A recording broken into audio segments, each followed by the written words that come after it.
बिस्मिल्लाहिर्रहमानिर्रहीम। अस्सलाम वालेकुम डियर स्टूडेंट्स, मैं हूं डॉक्टर बुशरा जबी। आज का प्रोग्राम जनरल साइंस के कोर्स कोड 6404 के topic the earth and the universe पर मुश्तमिल है। ये इस प्रोग्राम का दूसरा हिस्सा है। इसके पहले हिस्से में हमने एस्ट्रोनॉमिकल बॉडीज़, सोलर सिस्टम और different theories of origin of earth के बारे में जाना। आज के इस प्रोग्राम में हम ज़मीन की साख्त, गैलेक्सीज, ब्लैक होल्स और स्पेस के बारे में जानेंगे। आइए आगाज़ करते हैं ज़मीन की साख्त से। Earth and its structure. 4.5 billion years ago ये ज़मीन एक गैस और डस्ट का मलबूबा थी और ये वक्त के साथ साथ ठंडी होती गई। जैसे जैसे ये ठंडी होती गई तो आज की वो ज़मीन मार्ज़ वजूद में आई जिसके अंदर हम ज़िंदगी गुजार रहे हैं। बुनियादी तौर पर यह ज़मीन 3 हिस्सों पर मुश्तमिल है: crust, mental and core. Core वो हिस्सा है जिसके अंदर बहुत ज़्यादा मोल्टन आयरन है, यानी पिघला हुआ आयरन इसके अंदर मौजूद है। और दूसरा हिस्सा कोर के साथ जो जुड़ा हुआ है वो मोल्टन रॉक्स का है जिसको मेंटल कहा जाता है। और तीसरा हिस्सा ये अपर लेयर है जिसके ऊपर हम ज़िंदगी गुजार रहे हैं, ये क्रस्ट है। इसके अंदर बहुत से मिनरल्स, बहुत से पार्ट्स शामिल हैं और ये सब जो हैं वो अर्थ क्रस्ट का हिस्सा हैं। Motion of earth. ज़मीन लगातार हरकत कर रही है मुख्तलिफ एक्सिस के दौरान। अब ये हरकत 2 तरह की है। एक हरकत वो है जो ये अपनी एक्सिस के गिर्द कर रही है और जो रोटेशन कहलाती है, और दूसरी हरकत वो है जो ये सूरज के गिर्द कर रही है, और सूरज के गिर्द होने वाली इस हरकत को रेवोल्यूशन कहते हैं। बैक वक्त रेवोल्यूशन और रोटेशन हो रही होती है। रोटेशन के बार बार होने से दिन और रात का बदलना होता है, यानी 24 घंटे जो एक दिन गुजरता है वो असल में रोटेशन की वजह से है, जबकि रेवोल्यूशन जो है वो लगातार सूरज के गिर्द हो रही होती है। और उस रेवोल्यूशन की वजह से एक साल जो एक साल पे मुश्तमिल है, 365 दिनों पर मुश्तमिल है, वो बनते हैं। तो इस तरह ज़मीन लगातार किसी न किसी एक हरकत के गिर्द होती है। तो आइए पहले बात करते हैं रोटेशन की। तो ज़मीन एक कंप्लीट चक्कर यानी अपने एक्सिस के गिर्द जब लगाती है तो वक्त का तयन होता है। It's just like a spinning. जैसे एक लट्टू अपने दायरे के गिर्द घूमता है, बिल्कुल उसी तरह ज़मीन गोलाई में अपने महवर के गिर्द घूमती रहती है। तो इस घूमने के इस अमल से एक दिन गुजरता है। तो this motion is called rotation, rotation around the axis. Second जो मोशन है वो है रेवोल्यूशन। रेवोल्यूशन जो है वो ज़मीन का सूरज के गिर्द घूमना है। ये रेवोल्यूशन जो है वो ज़मीन अपना एक चक्कर एक साल में मुकम्मल करती है और कॉन्स्टेंटली मूव करती रहती है। तीसरी चीज़ है influence of sun on the moon, यानी इस रेवोल्यूशन और रोटेशन के बावजूद जो तीसरा असर मुतासिर करता है वो है सूरज और चाँद का एक दूसरे के दरमियान आ जाना। अगर देखा जाए तो सूरज की डायरेक्ट रोशनी ही ज़मीन तक पहुंचती है, लेकिन ये सनलाइट के रास्ते में कभी कभी चाँद आता है। जैसा कि आपने चाँद गिरन का नाम सुना होगा कि आज चाँद गिरन है या सूरज गिरन है, उसके हिसाब से हम रोटेशंस को देख रहे होते हैं। लेकिन असल में ये भी मुतासिर करती हैं सूरज से आने वाली तमाम शुआओं को या ज़मीन तक पहुंचने वाली तमाम रेज़ को, जो कि उसकी रोटेशन पे भी समटाइम्स इफ़ेक्ट करती हैं। अब हम देखते हैं स्ट्रक्चर ऑफ अर्थ कि ज़मीन का स्ट्रक्चर बेसिकली है क्या। ज़मीन बहुत सारी तहों पर मुश्तमिल है। इसकी सबसे पहली तह है lithosphere. Lithosphere upper most layer है जिसके ऊपर हम ज़िंदगी गुजार रहे हैं। ये क्रस्ट और मेंटल दोनों इसमें शामिल हैं। जो हमने शुरू में आपको बताया कि ज़मीन के क्रस्ट और मेंटल 2 हिस्से हैं, ये उन दोनों पर मुश्तमिल है और इसके अंदर रॉक्स भी शामिल हैं। यानी जितनी चीज़ें हम ज़िंदगी में गुजारे हैं, जो ज़मीन से हम डिफरेंट निमकियात लेते हैं, वो इस लिथोस्फीयर का हिस्सा हैं। जो चीज़ें हम उगाते हैं या मुख्तलिफ न्यूट्रिएंट्स लेते हैं वो सब इसी का हिस्सा हैं। अब इस लिथोस्फीयर के कुछ टाइप्स हैं डिपेंडिंग अपॉन के ये किस किस्म के फ़वाइद दे रही हैं। तो सबसे पहले जो मेजर पार्ट है वो है ओशियानिक लिथोस्फीयर। ओशियानिक नाम से ही नज़र आ रहा है ओशन, ओशन यानी समुंदर, यानी ये ओशंस के साथ एग्जिस्ट करता है। आपको पता है ज़मीन का बहुत बड़ा हिस्सा जो है वो समंदर पे मुश्तमिल है। बहुत ज़्यादा 3 पार्ट्स पानी है और एक हिस्सा खुश्की है, तो वो सारा समुंदरों के मरहून मिन्नत है। तो that part is called oceanic part. तो लिथोस्फीयर का ज़्यादातर हिस्सा ओशंस में मुश्तमिल है। दूसरा हिस्सा जो है वो है कॉन्टिनेंटल लिथोस्फीयर। कॉन्टिनेंटल लिथोस्फीयर वो है that is associated with crust, जो ज़मीन की निचली तह है उसके साथ। ये 40 से 2000 किलोमीटर तक थिक है और हम इसके ज़रिए ही मुख्तलिफ जो फसलें उगाते हैं या न्यूट्रिएंट्स लेते हैं या डिग आउट करके ज़मीन से पानी भी हासिल करते हैं, ये सब इसी का हिस्सा हैं। अब आते हैं हम इसके दूसरे हिस्से की तरफ, वो है एटमॉस्फेयर। एटमॉस्फेयर वो सब चीज़ें इसमें शामिल हैं जो हमारे इर्द गिर्द फ़िज़ा में मौजूद हैं। फ़िज़ा जिसमें हम सांस लेते हैं, ठीक है, वो एटमॉस्फेयर का हिस्सा है। बुनियादी तौर पर ये हिस्सा कलरलेस, ऑर्डरलेस और टेस्टलेस है, क्योंकि इसके अंदर कोई ऐसी चीज़ नहीं है जो हमें नुकसान पहुंचा सके। ये हवा जिसमें हम सांस लेते हैं ये इसी का हिस्सा है। ज़िंदगी के अंदर जो ज़मीन के ऊपर ज़िंदगी मौजूद है उसका सबसे बड़ा हिस्सा यही एटमॉस्फेयर है। और एटमॉस्फेयर से की 4 लेयर्स हैं, जिसमें का नाम ट्रोपोस्फेयर, स्ट्रेटोस्फेयर, मीज़ोस्फेयर और थर्मोस्फेयर है। और ये चारों हिस्से ही मिलके इस पे मौजूद ज़िंदगी को चलने में मदद देते हैं। और अगर हम एटमॉस्फेयर की कंपोजिशन के देखें कि ये किस तरह से बनी हुई है, तो ये ज़्यादातर गैसों पर ही मुश्तमिल है। इसमें एयर शामिल है, नाइट्रोजन, ऑक्सीजन, आर्गॉन और भी बहुत सारी गैसें। जैसे ऑक्सीजन इंसानों के लिए ज़रूरी है, वो हम हवा से सांस के ज़रिए लेते हैं, लेकिन उसी वक्त हवा में कार्बन डाइऑक्साइड भी मौजूद है और वो प्लांट्स के लिए ज़रूरी है, उनके फोटोसिंथेसिस के अमल के लिए ज़रूरी है। तो तमाम गैसेस का मलगूबा जो हमारे इर्द गिर्द हर वक्त मौजूद है, एटमॉस्फेयर कहलाता है। ये था दूसरा हिस्सा। अब हम चलते हैं तीसरे हिस्से के बारे में, विच इज़ हाइड्रोस्फेयर।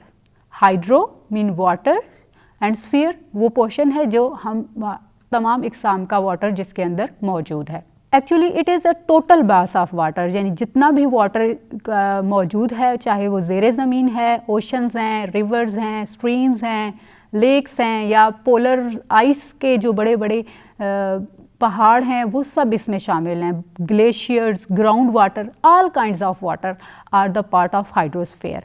अगर देखा जाए तो यही ज़मीन की यूनिकनेस है। पानी के बगैर कहीं भी ज़िंदगी मुमकिन नहीं। अब तक ज़िंदगी को जहाँ भी तलाश किया गया है वहाँ पे पानी और ऑक्सीजन की कमी की वजह से हम किसी दूसरे सियारे को हासिल नहीं कर सके। और ये हाइड्रोस्फीयर वो मेजर हिस्सा है जो हमें ज़मीन पर ज़िंदगी गुजारने में मदद देता है। आखिरी हिस्सा है ओजोन लेयर। ओजोन लेयर एक 3 ऑक्सीजन एटम से मिला हुआ ऐसा मॉलिक्यूल है जिसको हम O3 से डिनोट करते हैं। ये ओजोन लेयर ही हमें महफूज रखती है।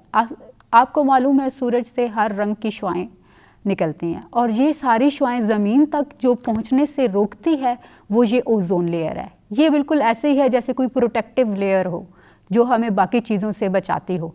तो ये ओजोन लेयर सूरज से निकलने वाली ऐसी शुआएं जो हमारे लिए नुकसानदेह हैं उनको रोकने में मदद करती है।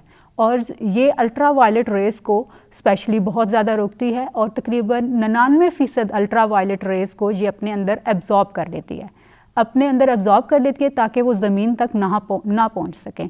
इसी वजह से ये एक प्रोटेक्टिव लेयर के तौर पे काम करती है। तो यहाँ तक ज़मीन के साख्त का टॉपिक ख़त्म हो जाता है, जिसके अंदर हमने लिथोस्फीयर, एटमॉस्फेयर, हाइड्रोस्फीयर और ओजोन लेयर का मुतालिया किया। अब हम जाते हैं अगले हिस्से में। इस ज़मीन में जो दूसरा मेजर पार्ट है, जब हम ज़मीन में कभी रात के वक्त आसमान की तरफ देखें तो बहुत से टिमटिमाते सितारे नज़र आते हैं, तो वो कहलाते हैं गैलेक्सीज। सितारे, सोलर सिस्टम और जितनी चीज़ें भी जो आसमान के ऊपर नज़र आती हैं सोलर सिस्टम समेत सब गैलेक्सी कहलाते हैं। तो हम इस तरह कह सकते हैं कि एक गैलेक्सी बहुत वसी चीज़ है जिसके अंदर मिलियंस ऑफ स्टार्स हैं और पूरी कायनात के अंदर ये गैलेक्सीज बहुत ज़्यादा तादाद में मौजूद हैं। गैलेक्सीज अपनी शेप की वजह से मशहूर हैं। हर एक गैलेक्सी की अपनी ख़ास शक्ल है और इसी की वजह से इसको हम डिफरेंट कैटेगरीज़ में कैटेगराइज करते हैं, यानी इसकी डिफरेंट टाइप्स हैं। ये टाइप्स हैं elliptical, spiral, beard and irregular. Galaxies को हम इसलिए भी डिफ़ाइन करते हैं क्योंकि ये क्लस्टर्स यानी गुच्छों की शक्ल में होते हैं। गुच्छों की शक्ल में क्या होते हैं? स्टार्स टुगेदर एक शेप बना लेते हैं और उस शेप की वजह से हम कहते हैं कि ये गैलेक्सी है। और एक शेप के अंदर जो एक तरह के सियारे मौजूद होते हैं, अब हम उनको कहते हैं कि ये उस किस्म की गैलेक्सी है। तो आइए अब वन बाय वन इन सारी गैलेक्सीज के बारे में देखते हैं कि इनकी शेप्स कैसी हैं। सबसे पहले आगाज़ करते हैं एलिप्टिकल गैलेक्सीज। नाम से ही जाहिर है ये एक एलिप्टिकल शेप में है। Largest known Galaxy which is circular in form, it is narrow और सिगार शेप्ड। अगर हम देखा जाए तो इसमें इंटरस्टेलर मैटर शामिल है और ये इसके अंदर 1 ट्रिलियन ओल्डर स्टार्स भी मौजूद हैं। इसीलिए इसके अंदर कुछ हिस्सा जो है वो ऐसा है जो कि डार्क नज़र आता है और कुछ हिस्सा ऐसा है जो रोशन नज़र आता है। अब वो जो डार्क हिस्सा है वो उस वजह से है जो जहाँ पे ओल्डर स्टार्स मौजूद हैं या जिनकी लाइट कम हो गई है, और जो ब्राइट पोर्शन है वो हिस्सा है जहाँ के न्यू स्टार्स मौजूद हैं। दूसरी टाइप है स्पाइरल। नाम से जाहिर है ऐसे सर्कल स्पाइरल की शक्ल में। इसके अंदर भी 2 तरह के स्टार्स मौजूद होते हैं और इसकी शेप जो है वो उसी वजह से स्पाइरल रखी गई है। इसके अगर टेल वाले पोर्शन में देखा जाए तो डार्क स्टार्स या ओल्डर स्टार्स एग्जिस्ट करते हैं और जो एक्सटेंडिंग यानी आउटवर्ड पोर्शन है उस पोर्शन के अंदर ब्राइट स्टार्स या न्यू स्टार्स होते हैं। तो usually they make a tail like, यानी कि ऐसी चीज़ जिसका अगला हिस्सा रोशन है और उसका एंड कम रोशन है। तो स्पाइरल की शेप ये दे देता है। तीसरी टाइप है इर्रेगुलर गैलेक्सीज। इर्रेगुलर यानी जिसकी कोई ख़ास शक्ल ना हो, रेगुलर शेप ना हो। तो इर्रेगुलर गैलेक्सीज के अंदर जितने भी स्टार्स हैं वो कोई ख़ास शक्ल में मौजूद नहीं हैं, उनकी कोई भी डेफिनेट शेप नहीं है और वो ग्रुप्स की शक्ल में मुख्तलिफ अंदाज में मौजूद हैं। इन गैलेक्सीज की बहुत सी शेप्स भी हैं और बहुत सारी साइजेस भी हैं, इसलिए इनको मैगलन भी कहा जाता है। मैगलन मतलब क्लाउड्स ऑफ मैगलन, गुच्छा, सितारों का गुच्छा, जो कि मुख्तलिफ अंदाज में मौजूद होते हैं। और चौथा टाइप है the milky Galaxy. Milky Galaxy वो है जो जब कभी आप रात को सहन में या अपने छत पे आसमान की तरफ देखते हैं तो आपको ऐसे लगता है कि रोशनियों के एक लहर सी मौजूद है और वो लहर जो है वो कॉन्स्टेंटली टिमटिमा रही है और नज़र नहीं आ रही। तो इस लगातार टिमटिमाने के जो तासुर है वो मिल्की लगता है। डैट्स वाई इस गैलेक्सी को मिल्की गैलेक्सी भी कहा जाता है और ये ज़मीन के काफ़ी करीब पाए जाने वाले सियारों में एग्जिस्ट करती है और ये हमें रात को अक्सर नज़र भी आती है। तो यहाँ तक हमारा गैलेक्सीज़ का टॉपिक ख़त्म होता है और अब हम जाते हैं एक बहुत ही पुरस्रार दुनिया में जो कि ब्लैक होल्स कहलाते हैं। ब्लैक होल्स का नाम तो आपने सुन रखा होगा कि ये कोई ऐसी चीज़ है जहाँ पे जब कोई जाए तो फना हो जाता है या ख़त्म हो जाता है। तो बेसिकली इनका नाम ब्लैक होल है ही इसलिए कि इसके अंदर जितने भी चीज़ें मौजूद हैं वो इस तरह से हैं कि डियर स्टूडेंट्स, अगर आप कभी सोचें ना, आपने कभी घर में अपने वैक्यूम को चलते देखा है? वो क्या करते हैं, अपने इर्द गिर्द मौजूद तमाम चीज़ों को अपनी तरफ खींच लेता है। जितनी भी डस्ट पार्टिकल्स या रैपर्स हमारे इर्द गिर्द मौजूद हैं उन सबको खींच के अपने अंदर डाल लेता है। तो ब्लैक होल भी बिल्कुल इसी तरह से हैं। ये ऐसी चीज़ हैं जो कि अपने इर्द गिर्द मौजूद कोई भी चीज़ इसके अंदर आ जाए तो उसको अपनी तरफ खींच लेते हैं। अब ये जो खींचने की सलाहियत है ये ग्रेविटी की वजह से है। वो ग्रेविटी जो इस ब्लैक होल के अंदर मौजूद है वो इसको अपने इर्द गिर्द मौजूद तमाम चीज़ों को अपने अंदर खींचने में मदद करती है और ये ताकत इतनी ज़्यादा होती है कि इसकी वजह से जो चीज़ इसके अंदर जम हो जाती है वो वापस नहीं आ सकती। तो that is why it is called black hole, अंधा कुआं। अब ब्लैक होल की अगर हम देखा जाए तो सक्शन की पावर है, यानी अपनी तरफ खींच लेने की ताकत बहुत ज़्यादा इसके अंदर होती है और ये पावर जो है वो क्योंकि ग्रेविटी की वजह से है इसलिए हम इसको कंपेयर करते हैं एक ख़ास वेलोसिटी के साथ। That is called escape velocity. इस यानी ऐसी चीज़, ऐसी वेलोसिटी जिस इस स्पीड के साथ ये पुल करता है कि कोई चीज़ या कोई ऑब्जेक्ट जो इसके अंदर चला जाता है वो बाहर नहीं निकल सकता। आइए अब इस ब्लैक होल के मज़ीद कुछ तफसीलात को देखते हैं। सबसे पहले अब हम इस ब्लैक होल का स्ट्रक्चर देखते हैं कि इसकी अनाटमी क्या है, इसका स्ट्रक्चर क्या है, या इसके अंदर किस तरतीब से चीज़ें मौजूद हैं। तो black hole basically 3 main parts पर मुश्तमिल है। 3 इसके हिस्से हैं। सबसे पहला हिस्सा इसकी आउटर लेयर है। जो आउटर मोस्ट लेयर है, इसके अंदर कशिश की ताकत थोड़ी कम है, ये इतनी आसानी से चीज़ों को नहीं खींच सकता, और ये भी कहा जाता है कि इस हिस्से में अगर कोई चीज़ जाए तो शायद वापस भी आ सकती है। इसका आउटर जो पार्ट है उसमें इतनी ग्रेविटी की कशिश नहीं है कि वो खींच सके। दूसरा हिस्सा इसका इनर पार्ट है, that is middle layer of black hole, और इसको इनर इवेंट हॉरिजॉन भी कहते हैं। फर्स्ट पार्ट को outer event horizon, second part को इनर इवेंट हॉरिजन कहते हैं। इसके अंदर ग्रेविटी बहुत ज़्यादा होती है और ये बहुत स्ट्रॉन्गर होता है, और इधर जो ऑब्जेक्ट कैप्चर हो जाए वो कभी भी इसकी ग्रेविटी की फोर्स से बाहर नहीं निकल सकता। और तीसरा हिस्सा है सेंटर ऑफ ब्लैक होल, इसको सिंगुलैरिटी भी कहते हैं। सिंगल मतलब वन, यानी ऐसा हिस्सा जहाँ पे तमाम ताकत यूनाइट हो जाती है, यानी ब्लैक होल की जितनी भी ग्रेविटी की स्ट्रेंथ है वो यूनाइट होके एक सिंगुलैरिटी बन जाती है, एक ऐसी ताकत बन जाती है कि यहाँ से कभी कुछ वापस निकल नहीं सकता। होता ये है कि गैलेक्सी के अंदर जितने स्टार्स डेड हो जाते हैं वो किसी एक जगह पे गिरना शुरू कर देते हैं। तो ब्लैक होल ऐसी जगह है जहाँ के ऊपर आसमानों की सारी चीज़ें गिर जाती हैं और कहा जाता है कि गायब हो जाती हैं, क्योंकि इसके अंदर इतनी ग्रेविटी है कि वहाँ से वापस निकल नहीं सकती। कहा जाए तो ये एक ब्लेसिंग ऑफ गॉड है ब्लैक होल, वो इसलिए क्योंकि अगर सोचें आसमान के सारे सितारे मर के ज़मीन पे गिरना शुरू हो जाते तो रोज़ाना मरने वाले इतने सितारे कहाँ जाते। तो ये सब चीज़ें जो खला की हैं वो खला में ही ख़त्म हो जाती हैं, ब्लैक होल में चली जाती हैं। स्पेस क्या है? ये वो नाम से ही ज़ाहिर है, ये जगह है, ऐसा एरिया है जो कि खला के अंदर मौजूद है, खला इसको कहा जा सकता है। अब स्पेस जो है वो मुख्तलिफ़ अंदाज में मौजूद है। ये बियॉन्ड द अर्थ ऐसी जगह पे है जहाँ पे सोलर बॉडीज़ भी हैं, इसके अंदर डिफरेंट सिस्टम्स जैसे गैलेक्सीज़ हैं, स्टार्स हैं, ब्लैक होल्स हैं, इन सब के बीच में भी तो कुछ ना कुछ जगह मौजूद है ना, तो वो जगह स्पेस कहलाती है। स्पेस के अंदर जो डेंसिटी है वो निग्लिजिबल है, यानी जो भी सितारे वहाँ मौजूद है उनकी डेंसिटी बहुत कम है। कॉस्मिक रेज एग्जिस्ट करती हैं, मीटियोराइट्स, गैस क्लाउड्स, ये सब इसके अंदर पाए जाते हैं। इसलिए स्पेस को हम मुख्तलिफ हिस्सों में डिवाइड करते हैं, जो कि बुनियादी तौर पर 4 हिस्से हैं। पहला हिस्सा है cis lunar space, cis lunar space that is between the earth and moon. Second है इंटर प्लेनेटरी स्पेस, थर्ड है इंटरस्टेलर स्पेस, और चौथा हिस्सा है इंटर गैलेक्टिक स्पेस। आइए वन बाय वन इन चारों हिस्सों को देखते हैं कि इन चारों हिस्सों में क्या क्या पाया जाता है। सबसे पहले है इंटर लूनर स्पेस। ये वो अर्थ की स्पेस है जो मून और ज़मीन यानी चांद और ज़मीन के दरमियान जितनी स्पेस मौजूद है वो सिस लूनर स्पेस कहलाती है। चांद और ज़मीन के दरमियान जियो स्पेस कहलाती है। जियो मीन ज़मीन, स्पेस मतलब जो इनके दरमियान मौजूद है।